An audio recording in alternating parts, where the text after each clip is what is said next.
Bienvenue sur ma chaîne The Family Christ.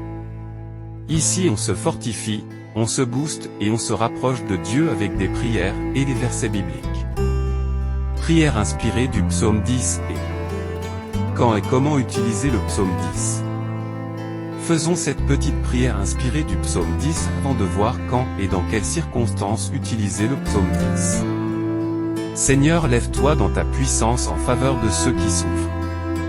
Entends le cri de ceux qui sont privés de justice, de ceux qui sont opprimés et négligés. Que ta lumière illumine les ténèbres pour révéler la vérité et exposer le mal. Dieu de justice, nous savons que tu vois tout, rien n'échappe à ta vue, ni les actes secrets des méchants, ni les larmes des affligés. Apporte secours et réconfort à ceux qui sont brisés et démunis. Que ta justice soit révélée comme le jour et ton jugement aussi clair que le soleil de midi. Utilise-toi Seigneur, comme un instrument de ta paix et de ta justice. Donne-moi le courage de défendre la cause de faibles et de lutter pour le droit des opprimés. Inspire-moi à agir avec compassion et intégrité. Que je reflète ton amour et ta lumière dans ce monde obscurci par le péché. Dans ma propre vie, aide-moi Seigneur à demeurer fidèle à tes voies, à marcher avec humilité et droiture. Que mon cœur soit pur devant toi et que mes actions témoignent de ta bonté, de ta miséricorde. Ô Dieu, rétablis l'ordre et la paix. Que ta volonté triomphe, que ton règne de vérité et de justice s'établisse sur la terre. Amen. Que Dieu te bénisse et garde.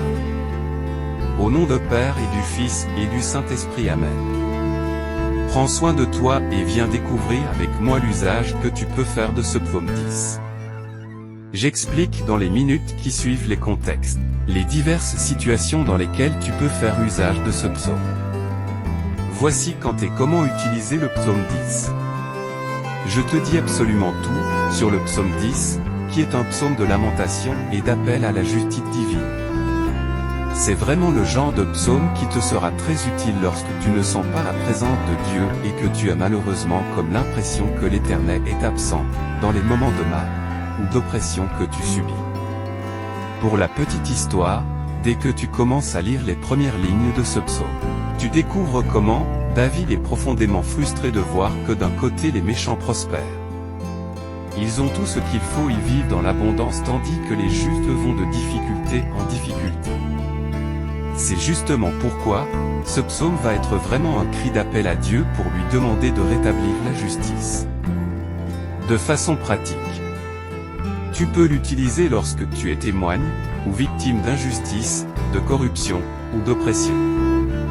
Dans les moments où tu as ce sentiment d'abandon, où Dieu te semble lointain, ou silencieux, notamment lorsque tu traverses malheureusement de grandes épreuves. Si tu es défenseur des droits humains, tu es avocat ou avocate, juriste, activiste ou autre. Bref, si tu luttes pour les droits humains, ou que tu travailles dans les organisations de justice sociale, eh bien tu trouveras dans ce psaume une expression de ton cri pour la justice, si tu es plutôt quelqu'un qui réfléchit, qui médite sur le mal et la souffrance. Ce psaume t'offre justement un cadre pour méditer sur les raisons de la souffrance et du mal dans le monde avec bien sûr une perspective divine. Enfin, si tu cherches simplement à renforcer ta foi, ce psaume te rappelle que le Seigneur est le juge ultime. Il voit tout et il interviendra en ta faveur en temps voulu. Du coup, il faut lui faire confiance. Merci d'avoir regardé jusqu'à la fin. Amen.